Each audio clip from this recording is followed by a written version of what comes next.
I praise when I'm sure, praise when I'm doubting. I praise when I'm numbered, I praise when I'm surrounded. This praise is the water my enemies drowning. As long as I'm breathing, I've got a reason to praise the Lord, oh my soul. Praise the Lord, oh my soul. I praise when I'm feeling, I praise when I don't. I praise 'cause I know you're still in control.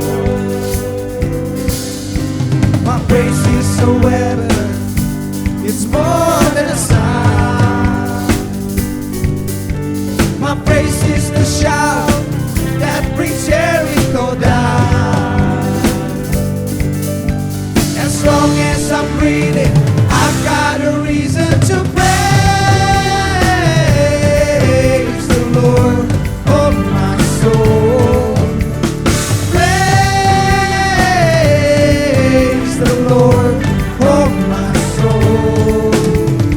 I won't be quiet, my God is alive. How could I keep it inside? Praise the Lord, oh my soul.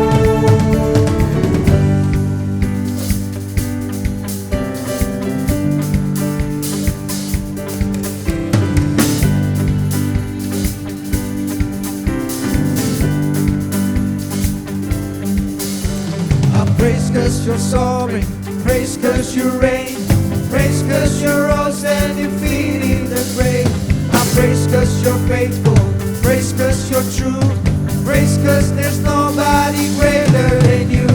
I praise 'cause you're sovereign, praise 'cause you reign, praise 'cause you rose and defeated the grave. I praise 'cause you're faithful, praise 'cause you're true, praise 'cause there's nobody greater than you. Praise the Lord, oh my soul. Praise the Lord, oh my soul. Praise the Lord, oh my soul. Praise the Lord, oh my soul. I won't be quiet, my God is alive. How could I keep it inside? I won't be quiet, my God is alive. How could I keep it inside? I won't be quiet, my God is alive. How could I keep it inside? Praise the Lord, oh my soul.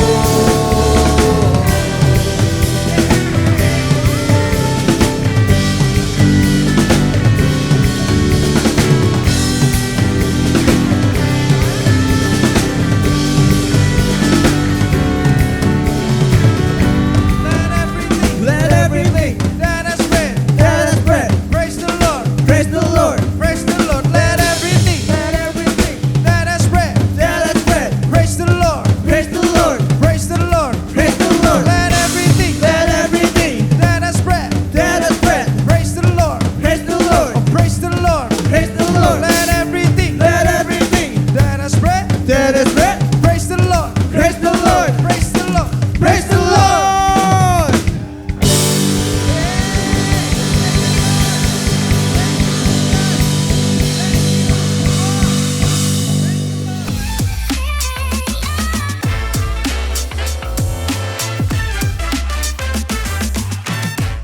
Hi guys, welcome back di ibadah online khusus pelajar Radiance. So grateful kita bisa beribadah bersama secara online hari ini. Tapi as always, online is good, but on-site is even better. Jadi kalau kamu tinggal di kota Bandung, kamu bisa datang nih ke ibadah on-site kita yang selalu diadain setiap hari Minggu di 3 satelit yang berbeda, yaitu di Pasir Koja, di Kopo, dan juga di Bandung Utara. Nah, untuk info jam ibadah dan lokasi detail, teman-teman bisa lihat di Instagram @grabsing. Dan hari ini nggak kerasa, kita udah ada di week ketiga bulan Oktober, yang berarti tinggal 2 bulan lagi nih menuju ke tahun 2025. It's a good time buat kita cek lagi resolusi 2024 kita and try to do something nih di dalam 2 bulan terakhir ini. Kalau kamu bilang mau olahraga, masih ada waktu, 2 bulan, no excuse. Anyway, sebelum kita lanjut, mari kita berdoa terlebih dahulu. Bapak, kami mengucap syukur Tuhan kalau Tuhan mengumpulkan kami lagi di ibadah online hari ini. Kami percaya Tuhan akan berbicara secara personal dalam kehidupan setiap kami. Tuhan yang pimpin waktu ke depan di dalam nama Yesus, amin. Teman-teman, satu kali ada kisah di mana ada sekelompok orang buta lagi berdiskusi tentang gajah. Nah, mereka diskusi gajah itu kayak gimana sih bentukannya? Akhirnya daripada diskusi-diskusi doang, mereka mutusin buat pergi ke kebun binatang dan mau ketemu langsung sama gajah yang asli. Singkat cerita, mereka udah ada di kebun binatang dan mereka dikasih izin sama petugas kebun binatang buat berada di dekat gajah dan boleh nyentuh gajah selama 1 menit. Akhirnya mereka semua cepat-cepat mengerumuni gajah itu dan mulailah mereka sentuh gajah itu di bagian yang berbeda-beda. Orang yang pertama sentuh ekor gajah dan dia bilang, oh ternyata gajah itu bentuknya kayak tali ya, dia panjang, elastis. Orang kedua bingung tapi dia juga kayak masih lagi coba cari tahu gajah itu kayak gimana. Dan dia sentuh gading dari gajah dan dia bilang, kamu salah itu, gajah itu bentuknya agak lancip dan ada lengkung-lengkungnya dikit. Lalu orang ketiga yang dengar itu, loh satu bilang elastis, satu bilang lengkung-lengkung dikit tajam. Yang benar yang mana nih? Tapi saya pegang belalainya. Waktu dia pegang belalainya dan dia bilang nih ke semuanya, wah gak ada yang benar nih teman-teman gue. Jelas-jelas gajah itu kayak selang besar, ukurannya kayak pipa dan ujungnya bisa keluar cairan. Jadi kayak selang. Dan beberapa orang yang lain bersamaan bilang, udah yakin nih orang yang ketiga ini, tapi sok tahu. Yang benar itu gajah itu kayak tembok, kokoh banget. Karena mereka pegang bagian kaki gajah. Wah itu mereka lagi berdebat di situ bareng-bareng. Si petugas kebun binatang dengar perdebatan mereka dan bilang, aduh bapak-bapak sebetulnya deskripsi itu tuh semuanya betul. Tapi harus jadiin satu. Gajah itu hewan yang badannya seperti tembok, benar.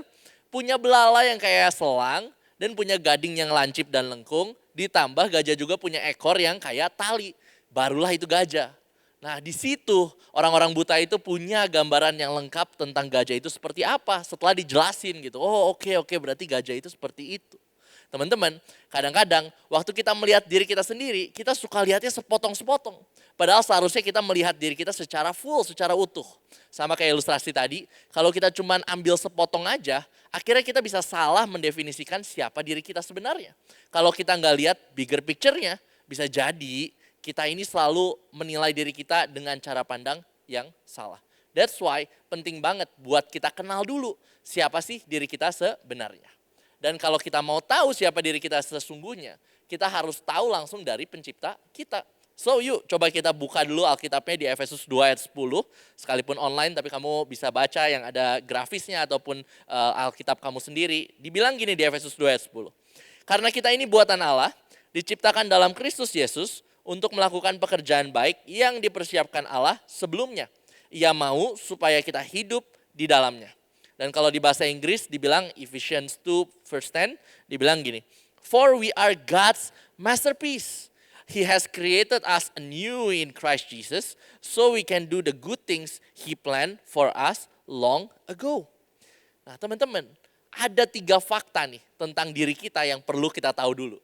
Yang pertama di ayat tadi dibilang, we are God's masterpiece. Di bagian pertama ayat tadi dibilang kita ini buatan Allah. Atau bahasa Inggrisnya God's masterpiece. Masterpiece ini artinya a work of outstanding artistry, skill, or workmanship. Jadi dibilang kalau masterpiece itu suatu karya yang benar-benar menakjubkan. Satu karya yang spesial banget dan bagus banget. Contoh deh, semua kita pasti tahu ya lukisan yang terkenal banget yaitu adalah lukisan Mona Lisa.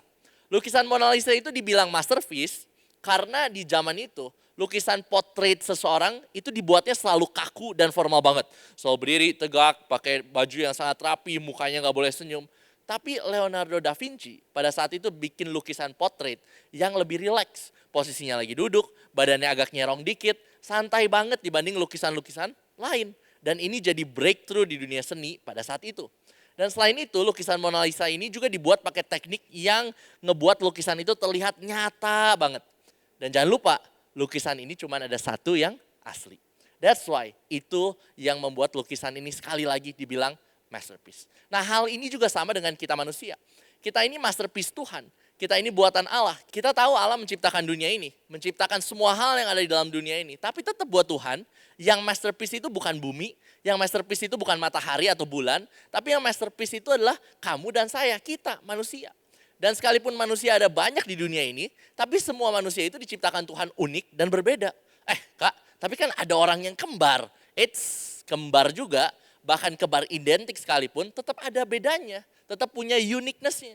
Dan ditambah lagi, nih kalau kita tadi ingat-ingat ada ayat juga di Alkitab bilang, kalau kita itu udah ditenun Tuhan, dari kita masih di dalam kandungan.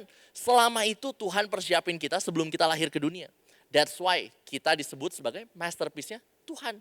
Karena kita diciptakan oleh Tuhan, kita udah dipersiapkan Tuhan dari lama, even sebelum kita lahir.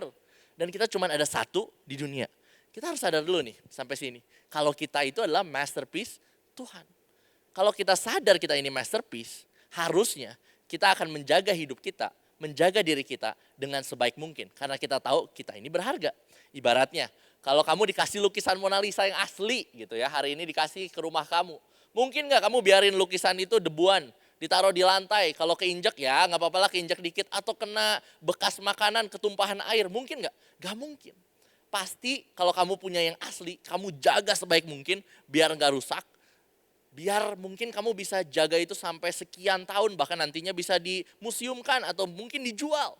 Tapi kalau kamu dikasih lukisan Mona Lisa yang palsu, yang cuma ngeprint nih dari Google atau beli online, ya mungkin kamu bakal biarin aja itu jadi pajangan. Kalau debuan dikit ya nggak apa-apalah, nanti dibersihinnya kali-kali aja. Kalau kena ketumpahan air dikit nggak apa-apalah, nanti juga bisa tinggal check out lagi kalau butuh lukisan kayak gini lagi. Nah kamu nggak bakal rawat itu dengan baik. Karena kamu tahu nggak ada value-nya. Tapi kamu bakal lawat lukisan Mona Lisa yang asli. Karena kamu tahu seberharga itu masterpiece. Again, kalau kita tahu dan sadar kalau kita ini God's masterpiece. Cara kita memandang diri kita akan beda. Kita akan treat ourselves with care. Karena kita ini berharga. Nah yang kedua nih, di bagian ayat yang tadi yang kedua. Dibilang He has created us anew in Christ Jesus. Teman-teman, hal yang kedua kita harus sadar kalau kita ini ciptaan Kristus. Waktu kita menerima Yesus sebagai juru selamat dalam hidup kita, Tuhan memberikan anugerah keselamatan. Dan hidup kita yang lama digantikan dengan hidup yang baru. Pada awalnya semua kita ini manusia berdosa. Kita orang-orang yang ada dalam kerajaan kegelapan, kita ini gak layak banget untuk hidup sebetulnya karena kita super duper berdosa. Tapi Yesus datang ke dunia dan Yesus menebus setiap hidup kita. Yesus rela berkorban untuk menebus hidup kita, menebus dosa-dosa kita. Sehingga kita manusia bisa menerima anugerah keselamatan. Dosa kita udah ditebus dan lebih daripada itu hidup kita udah Tuhan tebus. Sehingga kita sekarang bukan lagi part of kerajaan kegelapan. Tapi kita sekarang adalah part of kerajaan Allah. Kita ini part of Christ kingdom. Dan karena hidup kita udah ditebus, nah masuklah ini ke fakta yang ketiga. Yaitu adalah to do good things. Tuhan menciptakan kita, memberikan kehidupan yang baru buat kita. Supaya kita bisa punya masa depan. Kita bisa punya tujuan dan kita bisa berjalan dalam tujuan tersebut yang udah Tuhan siapin dari sebelumnya untuk kita. We are made on purpose and intended to live for a purpose. Kita harus sadar kalau kita diciptain Tuhan di dunia ini bukan untuk hidup sama kayak orang-orang dunia. Tapi justru kita ada di dunia ini to do something, to make a difference, to make an impact. Hidup kamu yang cuma sekali ini harus dipakai dengan sebaik-baiknya. Dan gak ada cara yang lebih baik untuk memaksimalkan hidup kita selain dengan hidup sesuai dengan purpose yang Tuhan beri untuk setiap kita. So, 3 fakta dulu nih yang kita harus tahu about ourselves. We are God's masterpiece. He has created us anew in Christ Jesus to do good things. Beberapa tahun yang lalu teman-teman, saya nonton satu film Indonesia yang judulnya Orang Kaya Baru. Jadi film ini tuh tentang seorang keluarga yang selalu hidup sederhana, bahkan kadang buat makan juga suka susah gitu. Mereka sekeluarga harus bekerja keras buat menjalani hidupnya. Dan itu adalah identitas yang mereka ketahui selama ini. Tapi tiba-tiba one day, ayah mereka meninggal dan mereka ternyata dapat kiriman video. Isinya adalah ayahnya sampein pesan untuk keluarganya. Isi video itu ternyata ayahnya kasih tahu nih, kalau sebetulnya keluarga mereka itu kaya raya banget. Bahkan uangnya nggak akan habis-habis. Mau beli apa aja nggak akan habis. Wah, langsung tuh mereka yang dengar berita itu kaget banget. Mereka ternyata punya banyak uang. Dan sekarang mereka udah tahu identitas sesungguhnya. Yaitu adalah mereka orang kaya, bukan orang-orang yang benar-benar susah. Enggak, mereka orang kaya. Mereka langsung saat itu juga mengubah cara hidup mereka. Mereka pakai uang yang ada untuk banyak hal yang selama ini mereka nggak bisa afford. Simply karena mereka dulu nggak tahu identitas mereka yang sesungguhnya. Mereka beli mobil, mereka beli rumah, dan lain-lain. Nah, dari film itu, saya jadi keinget juga, kalau kita udah tahu identitas kita yang sesungguhnya, the next thing to do adalah untuk hidup sesuai dengan identitas kita yang sesungguhnya. To live our life according to our true identity in Christ. Pertanyaannya, hidup yang seperti apa sih yang dimaksud dengan hidup sesuai dengan identitas kita dalam Tuhan? Nah, saya mau jabarin ya, ada 3 hal yang kita bisa pelajari hari ini. Hidup yang sesuai dengan identitas kita dalam Tuhan adalah yang pertama, I was created to live a life of holiness. Kita diciptain Tuhan untuk hidup dalam kekudusan. Kalau kita sadar identitas kita yang sesungguhnya, kita mau mempersembahkan hidup kita sebagai persembahan yang benar untuk Tuhan. Dan di Roma 12 ayat 1-2 dibilang gini, karena itu saudara-saudara, demi kemurahan Allah aku menasihatkan kamu, supaya kamu mempersembahkan tubuhmu sebagai persembahan yang hidup, yang kudus, dan yang berkenan kepada Allah. Itu adalah ibadahmu yang sejati. Dan di ayat 2 dibilang, janganlah kamu menjadi serupa dengan dunia ini, tetapi berubahlah oleh pembaharuan budimu, sehingga kamu dapat membedakan manakah kehendak Allah, apa yang baik, yang berkenan kepada Allah, dan yang sempurna. So, waktu kita tahu identitas kita ini diciptakan Tuhan untuk ada di dunia, tapi bukan berarti kita harus menjadi serupa dengan dunia. We are sent to the world, but not to become like the world. Nah, tapi gimana caranya? Kita kan ada di dunia. Aduh, culture dunia ini kan banyak banget ya Kak. Ada standar-standar dunia nih. Kalau saya lihat TikTok, lihat IG, kayaknya harus kayak gini deh. Yang bener kata dunia tuh kayaknya ini deh. Standar kebaikan dunia tuh gini deh. Standar sukses dunia tuh gini deh. Kalau kita nggak ikut standar dunia, nanti kita hancur gak? Nanti kita nggak punya temen gitu, teman-teman kita lihat kita kayaknya aneh, nggak mau ikutan sama yang lain. Atau nanti kita dicap, aduh rohani banget nih orangnya, nggak asik. Teman-teman, ingat, kita diciptain Tuhan untuk ada di dunia, tapi bukan untuk menjadi serupa dengan dunia. Dan ini tuh possible banget, karena kita ada di dalam dunia, tapi at the same time, kita juga ada di dalam Kristus. Ini yang membedakan. Karena kita ada dalam Kristus, makanya kita bisa untuk hidup dengan kekudusan. Kita bisa hidup sesuai dengan prinsip kebenaran firman Tuhan. Dan kita bisa untuk nggak tenggelam dalam keadaan dunia. Saya contohin dengan sebuah ilustrasi yang satu ini nih. Tapi saya ambil dulu ya. Nah, udah ada langsung jeruknya di sini dengan airnya. Nah, saya mau contohin gini. Ada satu jeruk yang udah dikupas. Dan satu jeruk yang masih ada kulitnya. Dan kita mau lihat nih, jeruk yang udah dikupas ini sebetulnya ngegambarin adalah orang yang ada di dalam dunia, orang yang tidak mengenal Tuhan, yang tidak ada dalam Tuhan. Dan air ini diibaratkan sebagai dunia, tekanan yang ada dalam dunia, standar-standar yang ada dalam dunia, culture yang ada di dalam dunia. Kalau kita lihat nih jeruk ini, waktu kita masukin ke air ini, masukin. Apa yang terjadi? Jeruk itu tenggelam. Jeruk itu nggak bisa naik lagi ke atas. Dia jatuh ke bawah, bahkan sampai ke dasar dan nggak bisa naik lagi ke atas.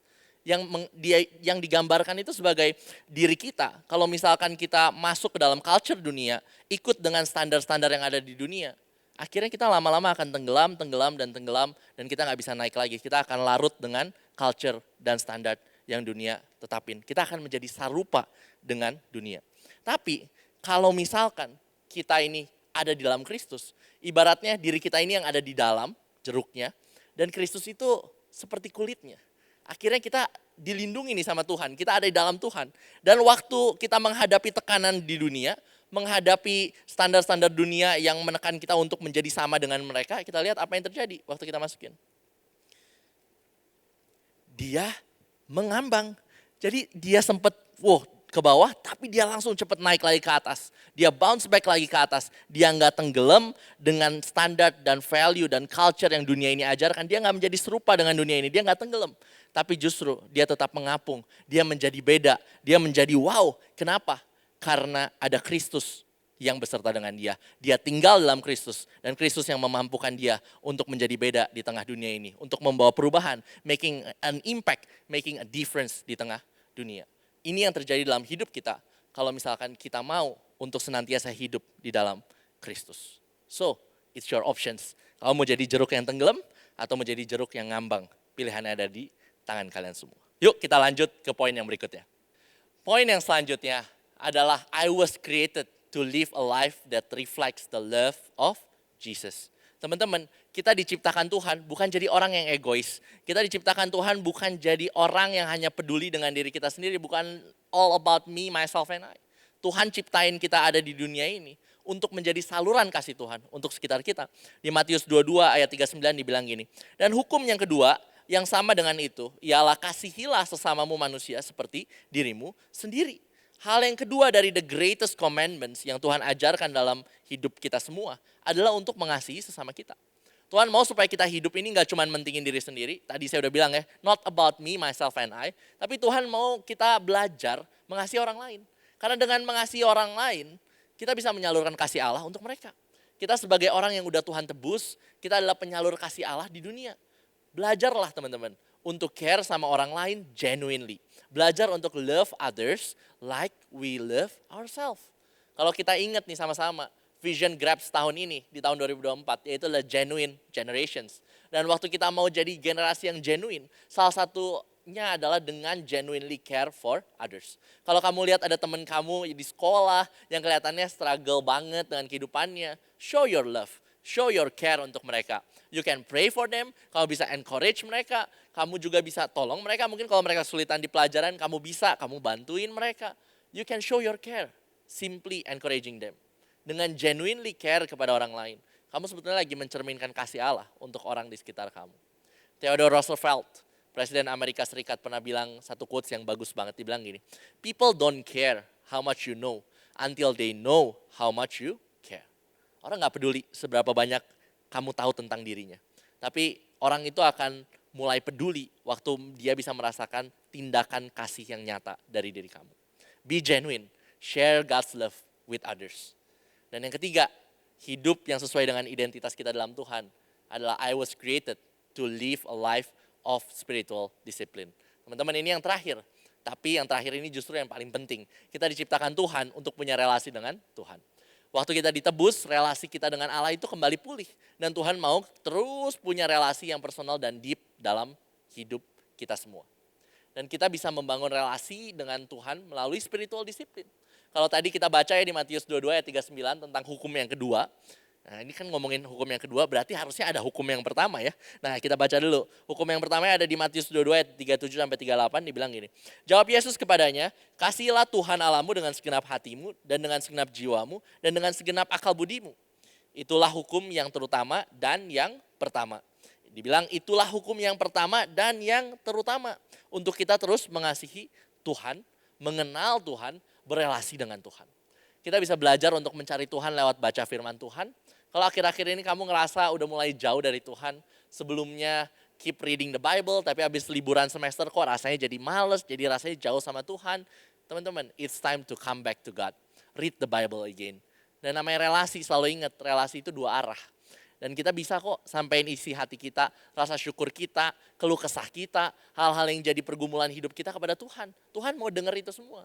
God is only one prayer away. Tuhan itu sangat-sangat dekat dengan kita teman-teman. Dan it's a privilege kalau hari ini kita punya Tuhan yang relasional. Tuhan yang mau mendengar doa-doa kita. So kalau kamu ada di season yang berat atau season yang rasanya ringan sekalipun, no matter what season are you in, you can always come to Jesus. Kamu bisa share itu sama Tuhan, apa yang lagi kamu hadapi, datang sama Tuhan and share everything.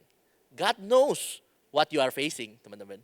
But He wanted to know it face to face from you. Sekalipun Tuhan tahu, tapi Tuhan pengen dengar langsung dari kamu.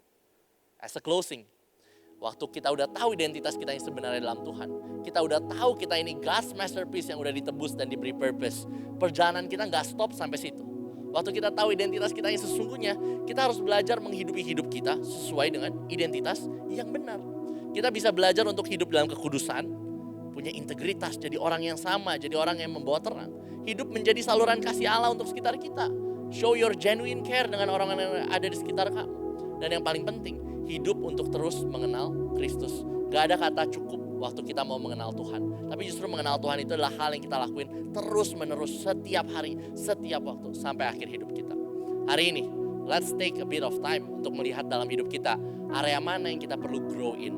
Apakah selama ini kita masih hidup sesuai dengan standar dunia? Kita belum bisa hidup dalam kekudusan? Atau selama ini kita jadi orang yang masih egois banget, selalu peduli cuman sama diri kita sendiri? Atau selama ini justru kita ngerasanya lagi jauh banget dari Tuhan, gak punya relasi yang dekat sama Tuhan? Teman-teman, dari pertanyaan-pertanyaan tadi, area mana nih yang kamu harus grow di tengah season ini? Saya percaya Roh Kudus sedang berbicara dalam kehidupan teman-teman semua saat ini. So take your time selama beberapa detik ke depan untuk merenungkan, saya lagi ada di titik mana sih hari ini? Oke. And I wanna encourage you teman-teman, don't stay there. Waktu kamu udah tahu kamu lagi ada di titik mana, you need to grow. Let's keep building our faith, keep growing, building those areas in our life. Dan jangan lakuinnya sendiri, tapi kamu mau setelah ini bisa share sama teman dekatnya kamu, sama cell groupnya kamu, student cell-nya kamu, atau sama teman-teman kamu atau leader kamu, area-area yang tadi sudah disebutkan. So, mari kita berdoa. Bapak, kami ucap syukur Tuhan kalau kebenaran firman Tuhan mengingatkan kami lagi tentang identitas kami yang sesungguhnya. Kami bersyukur Tuhan kalau kami ini diciptakan sebagai God's masterpiece, sesuai dengan gambar dan rupa Allah. Kami bersyukur kalau Tuhan telah menebus hidupnya kami, dan hari ini kami bisa hidup dengan penuh pengharapan, dengan penuh tujuan. Bapak, kiranya Tuhan yang terus menjaga hidup kami ini Tuhan. Kalau tantangan di tengah dunia ini besar, tapi kami percaya kami ada di dalam Tuhan. Kami punya Tuhan yang lebih besar daripada dunia ini, dan yang Tuhan berikan kepada kami adalah ketangguhan, kemampuan untuk kami bisa bertahan di dunia ini sesuai dengan value kebenaran firman Tuhan. Kami mengucap syukur Tuhan untuk penyertaan Tuhan dalam hidupnya kami. Tuhan yang pimpin waktu ke depan, di dalam nama Yesus, amin.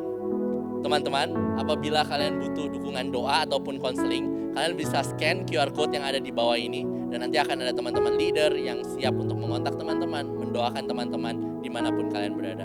So, that's all for this week. See you next week di YouTube channel yang sama, di Youth Fajar Pengharapan.